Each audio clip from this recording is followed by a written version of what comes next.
millions of doses and millions more to come by next week. These doses will be available at approximately, I beg your pardon, I swallowed wrong.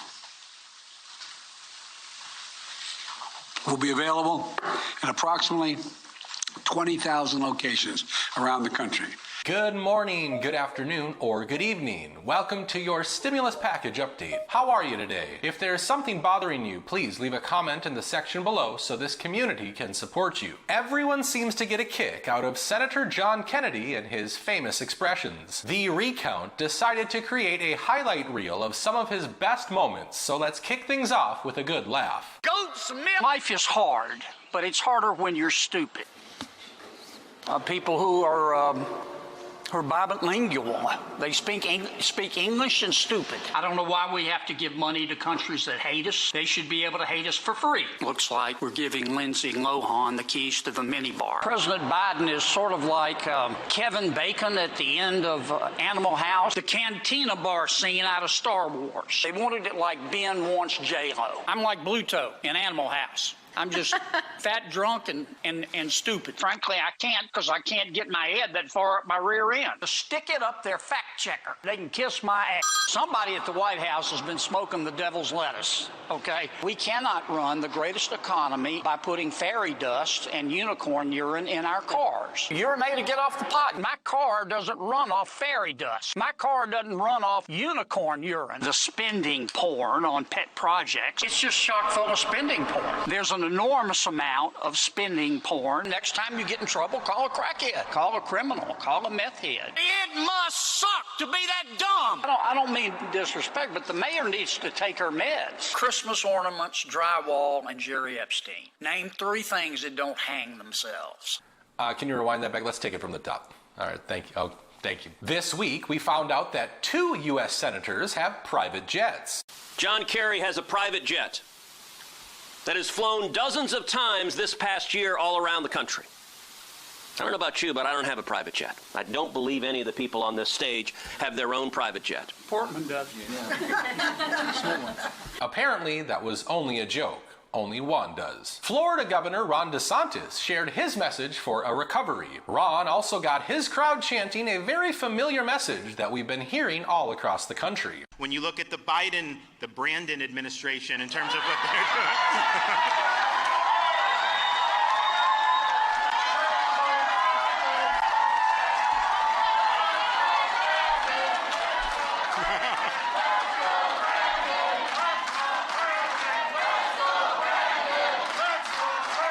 Earlier in the week, Senator Rick Scott said he feels sorry for poor people. Rick has a $220 million net worth, and he voted no on raising the minimum wage.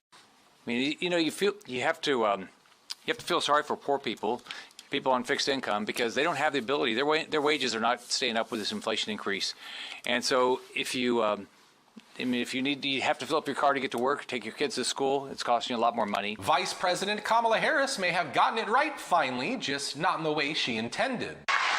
Because you see, what happens in Virginia will in large part determine what happens in 2022, 2024, and on. Kevin McCarthy had his own comments reserved for Democrats. Well, I think it's really telling. And, Kamala Harris, our vice president, she was in Virginia just 5 days ago. And she was correct when she said what happens in Virginia will determine a lot what happens in 22 and 24. History shows it. What it really tells you is policy matters, who you listen to, and what you fight for matters. Following the election results in Virginia, Nancy Pelosi was certainly not happy with... Does it change the agenda for the House now? No. Are the negotiations wrapped up? What about immigration? Is that settled? Representative Elise Stefanik had this to say. What did we learn from last night? We learned that parents should be empowered to make decisions about their children's education, not the federal government. We learned that Americans want more jobs, not more government welfare and reckless spending creating inflation. Americans want to fund their police departments, not defund them. Americans want freedom, not far-left socialism. This is the message that united Americans across the country, from New Jersey to New York to Virginia to Texas. It united Americans behind Republicans last night, and it is exactly what House Republicans have been saying for months. Republicans are the party of parents, of education, of small businesses, of freedom, and of family. Democrats are the party of big government socialism, creating crisis after crisis. Even after their losses, Nancy Pelosi doubled down on her agenda yet again this morning, and that is exactly why she is a lame duck Speaker of the House. Republicans have a better optimistic vision for our nation, and we will continue to talk about the issues that matter to the American people. Joseph Biden called reports about paying $450,000 to illegal immigrants separated from families during the Trump administration garbage. As you were leaving for your overseas trip, there were reports that were surfacing that your administration is planning to pay illegal immigrants who are separated from their families at the border up to $450,000 each, possibly $1 million per family. Do you think that that might incentivize more people to come over illegally? If you guys keep sending that garbage out, yeah, but it's not true. So this is a garbage report? Yeah.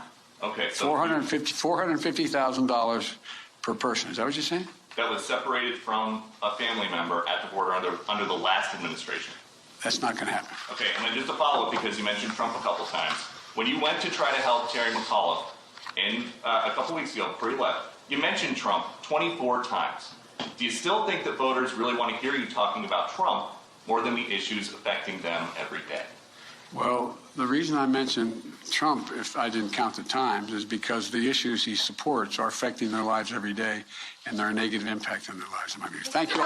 There are many speculations floating around Capitol Hill. First is that there is an expected avalanche of Democrats retiring, starting with Nancy Pelosi. Allegedly, Nancy has said she will not seek re-election after the Virginia results. The second is that Biden's agenda is dead with no path forward. Last but not least, some members are calling Kevin McCarthy Mr. Speaker now. This is the week that Pramila Jayapal says they will have the votes for both the infrastructure bill and the Build Back Better Act. We know that Democrats have been trying to pass the most progressive piece of legislation in decades. However, they're uneasy with the details of the Build Back Better plan, even after weeks of negotiations, and say that party leadership is rushing to pass it. Everyone is blaming everyone that they need to pass the bipartisan infrastructure bill immediately. Biden had earlier said the Build Back Better bill is, quote, God willing, going to be voted on sometime this coming week, which has not happened. Last week, Joe Biden said they had reached a deal on the bill. Both Biden and Pelosi have failed twice now to hold promised votes on the $1.2 trillion bipartisan infrastructure bill, which would pave the way for a $1.75 trillion social safety net expansion. Missing a third vote is a major risk for them both. Nancy Pelosi says progress is being made and Democrats are moving forward on the Build Back Better plan, conducting a rules meeting on it yesterday. Nancy re-added 4 weeks of paid leave into the House version of the Build Back Better plan yesterday. Nancy tweeted, House Democrats know paid leave for all is essential for getting children learning and parents earning, and that's why paid family and medical leave will be included in our House Build Back Better bill. Paid leave for all builds on the transformational provisions of POTUS's Build Back Better Act, which will benefit millions of parents and families across America with childcare and universal pre-K, the child tax credit, home health care, and more. Senator Joe Manchin expressed that he still opposes it. House Democrats have just put paid leave 4 weeks back into their bill. Is that something you support? I never heard. This is the first I'm hearing of it. Pelosi just announced. Okay, I'm just. Well, hearing that, what do you think? Well, that's a challenge, very much of a challenge, and they know how I feel about that. But yesterday you said you support paid leave. So I sure do. I just don't support unpaid leave. That means getting more debt and basically putting more social programs that we can't pay for. So as you heard Nancy say, medical leave was also placed back into the House Democrats' Build Back Better framework. The social spending bill weighs in at 2,135 pages. The timing for the reconciliation package is still up in the air, possibly stretching until Thanksgiving and maybe even closer to Christmas. There will be a votorama with hundreds, maybe thousands of GOP amendments. The bill will be boomeranged back to the House after the Senate is finally done with it. I think we all know there are two Democratic senators that are going to be able to write this bill. Joe Manchin and Kirsten Sinema will determine what the bill looks like, there is a process for amendments, and you can be assured that we'll have a robust amendment process during the vote-a-rama. But I think we all know, and I think the House knows as well, that Manchin and/or Sinema are going to write the bill. And then I would observe this seems to be quite a challenging exercise for them. I'm glad it is. This is a bill America does not want and does not need. The ideal solution would be to not pass it. But if it's to pass, it'll be written by Manchin and/or Sinema. Not to be forgotten, the debt limit and government funding fights are also needing attention before December 3rd. Mitch McConnell spoke from the floor telling Democrats just to stop. But it's not too late. Democrats should listen to the voters. Drop this reckless taxing and spending spree and stop trying to ram through a socialist transformation that the American people never asked for. The radical transformation that Democrats are writing behind closed doors would compound every mistake their party has made. Look at virtually any part of American families' lives, and Democrats' reckless taxing and spending spree would seize control of it and yank it way to the left. Yesterday, Senate Majority Leader Chuck Schumer called Republicans ostriches with their heads in the sand for avoiding any forward movement on voting rights bills. We've urged Senate Republicans to engage with us, offer their ideas, work together to guarantee free and fair elections. At every single turn, we were met with resistance, with Republicans, with almost every Republican pretending like there is no problem, ostriches with their heads in the sand. They seem happy to ignore the flood of anti-democratic legislation sweeping across the country.